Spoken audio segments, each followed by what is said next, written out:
Hey everybody, Evan and Irma here. Super excited to chat during this important HIMSS week with Don from Hyland Software. How are you, Don? Doing great, guys. Thanks for having me. Really appreciate the time. Well, thanks for being here. Really intrigued by this topic on intelligent content solutions and how they're transforming workforce management. But before that, maybe introduce yourself, your role within Hyland, and your team's mission. Yeah, sure. Happy to do that. My name is Don. I'm the Vice President of Product Management at Hyland. My responsibility is primarily for, I'll call it the verticalization, if that's a word, of our platforms into various industries. And obviously today here to talk about the healthcare industry specifically, but taking our products and making them relevant into the intelligent content solutions, just like you described, that serve our customers in their given industries. Fantastic. Well, give us a thumbnail sketch of the landscape that you're working in intelligent content solutions and what's the big problem you're solving today? Yeah, as you mentioned, workforce challenges are pretty prevalent. There's a competition for talent. There's competition for resources right now, and making the most of your workforce is critical. Not just in the way you hire, onboard, manage, and offboard individual employees, but also just maximizing their efficiency. Whether that be in an orchestration of a workflow or just making sure they're on the knowledge worker tasks that are important and not just redundant sort of management tasks or administrative tasks that really take away the time from the knowledge workers value and their contribution to an organization's health workflows or their contribution to the patient. But the back office kinds of time sucks that happen just on the sort of administrative tasks, and our ability to work with our customer organizations to really eliminate in some cases, but definitely streamline those flows, both in keeping that talent engaged and staffed appropriately, but also maximizing their time, that they're paid for, and the resources that are costly to our customer organizations, is really what we're all about with the intelligent content solutions. And intelligent content solutions to us means, there's just a vast a variety of unstructured types of content. And content, let me define that. My definition for that: content's just a container for information. But when it's on content, it's unstructured. It's not what your systems are expecting, maybe what your employees are expecting. So we're a translator in a sense. We're taking that unstructured piece of content, piece of information, and adding structure to it and helping our customers add structure to it. And today's world, we add artificial intelligence to that to make sure that it's not only automating the task and getting those content pieces through a workflow or through a series of tasks to reach that user's job to be done, but also to learn from that as it's happening, so that the patterns can be recognized, even to the point of predicting behaviors and using actions that an individual user may take with a given piece of content to predict what may happen in the future and further refine that automation into the future. Well, let's talk more about robotic process automation. Frost and Sullivan in their report said that RPA has become a differentiating factor within automation as an enabler of digital transformation. With over 50 RPA use cases across different industries, can you highlight a few that significantly impact healthcare workforce efficiency and patient care? Yeah, certainly. And this speaks to really what I mentioned earlier, those low value tasks. And RPA, especially with the RPA market in general, but with our healthcare customers, it reduces just the time spent on those low value tasks, like even keystrokes.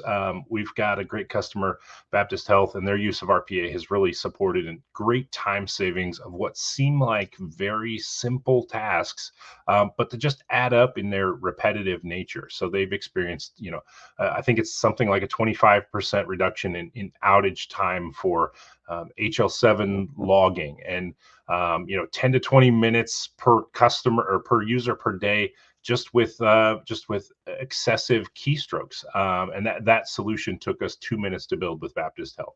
And if you think about 10 to 20 minutes per user across an entire health system, it does add up to significant, both only, not only cost savings and time savings, but I think the higher value with RPA is it just takes that user and gets them shifted back to the value add tasks. These are educated individuals who have value in various work streams, various jobs to be done, and it keeps them centered on those value added tasks, not the matter of pushing something through a workflow or sharing a document or keystrokes to index a document, when we can automatically do that using an RPA bot, move things through workflows on behalf of that user or users.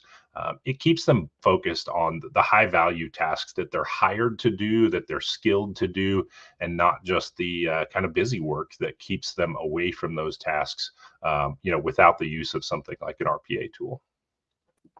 Wow, well said. We have so many great clients, so many use cases. I'm looking on your website here. Sharp Healthcare automated over 150 workflows, with that huge operational efficiency impact you talk about, but also integration with EHR and ERP and other core systems. Talk about that integration capability and why that's so fundamental to this change.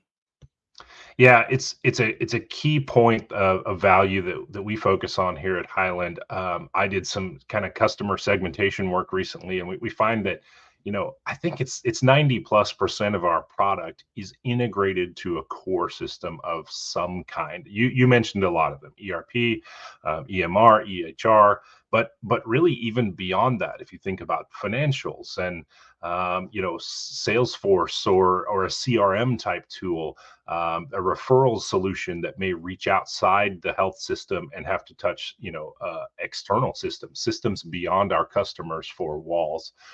Really critical to us. You mentioned Sharp. Their use case is very much centered in financials at first, but then expanded to workflows beyond that, as you mentioned, with an AP process.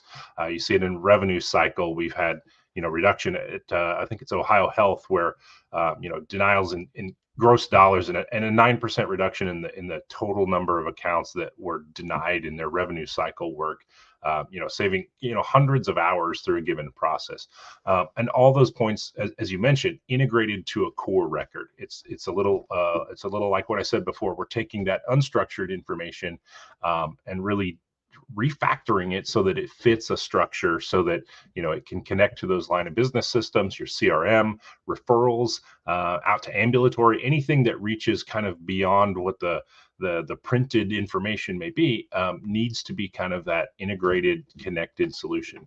And there's definitely no time more than right now where AI and intelligence in reading a document can do more for our customers. So we have products like Hyland Intelligent Document Processing, where we can classify that nearly instantly. We can separate pages. If you've got just a page dump and you need to break that into different documents or different workflows, even right now with the surge in AI capabilities, the ability we're providing to read that document semantically like a human would and understand that, so that structuring of the data is even that much more automated, is really important, and really core to that connection, so that we can feed those line of business systems, have the sort of data awareness earlier on in a life cycle, and prevent that kind of loss as you jump from line of business system to line of business system. Really important and really exciting to see our customers have big strides and successes in not just the automation, as I mentioned before, but then the second layer of value, which is the intelligence you can gain from that automation by quickly understanding what's in that unstructured content and making it fit the structured content in your line of business system, whatever it may be, front office, back office, or both.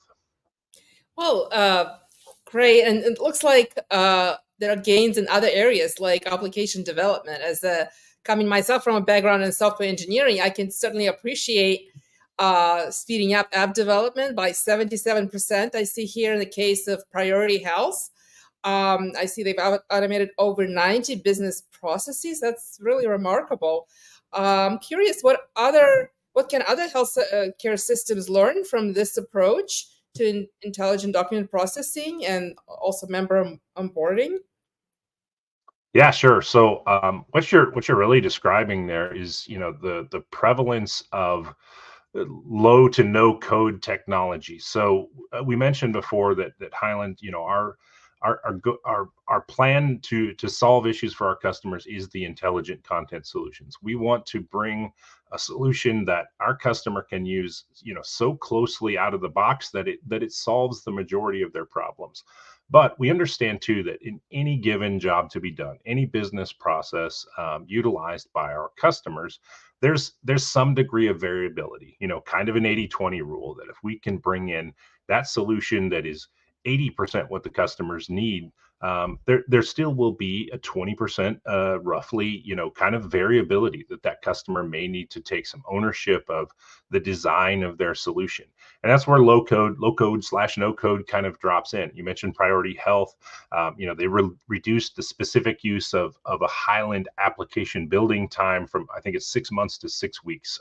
Just dropped that dramatically in how they tweak or modernize or keep current a given solution that they may have purchased from Hyland out of the box in that kind of 80-20 rule, but there's always changes that need to be updated. So the ability to give even an end user the tools in a low code environment where they don't have to rely on either Hyland services or their own IT group administrators to make those changes and keep that application current, really, really valuable. MD Anderson, another example where our on-base low-code workview technology, they created clinical documentation collaboration that enables like 250,000 clinical research documents to be securely shared across all their partners, all their clinical trials, and that's always evolving for them. So again, having those low-code tools that they can keep current, and that their users who understand the business flows are also the users who can make the changes to the application,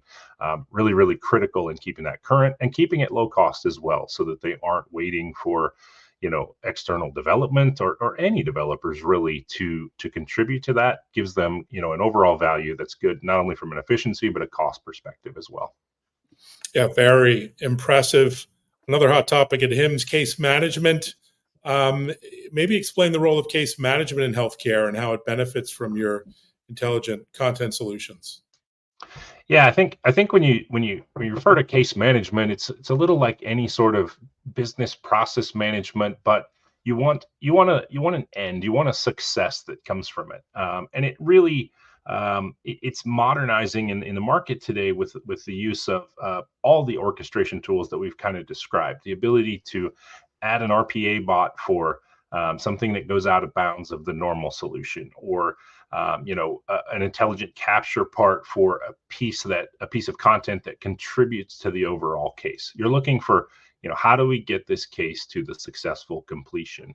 Hyland's tools, as I mentioned, the combination of the three we've discussed, really the low code, the capture, and the RPA, allow our customers to piece those things together, so that the case can be customized, but also not branched too far, so that that there's a loss throughout the case, a case that doesn't get complete, or a case that falls through the cracks. Those those tools that allow the users to rely on the case to drive itself and move towards completion, really a specialty that we focus on in creating configurability and some sort of customizations that the user can bring to those cases, but also keep that end goal of a complete case in mind. And in many cases, that spans beyond just a given user. One of the great things about the Hyland look at business process management or intelligent content solutions is that sometimes a user finishes their part and they may not even know where the rest of that case happens. But the ability to back up, take one case management solution that spans multiple users or even multiple departments of users, but still keep that focus on the end goal, the closed case, the complete case, the happy patient, the end of that claim, whatever that may be, is really valuable to keep that consistent and joined together in a way that ensures the focus on the job to be done, rather than just the individual user's outcome in that case.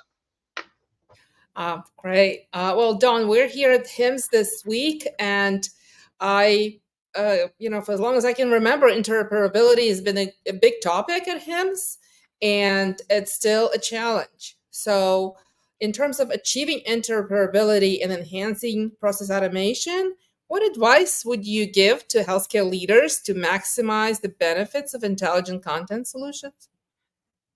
Yeah, I think a good relationship with your partner is obviously critical. To your point about HIMSS and interoperability, my feet kind of already hurt just wandering around looking at all the places where data might need to connect. But a trusted relationship with the vendor, even your managed services or your technology living in one place to understand really the landscape of your technology stack, but even beyond that, your technology network, your technology ecosystem. Hyland has a real focus on a connection to the ecosystem beyond just our customer.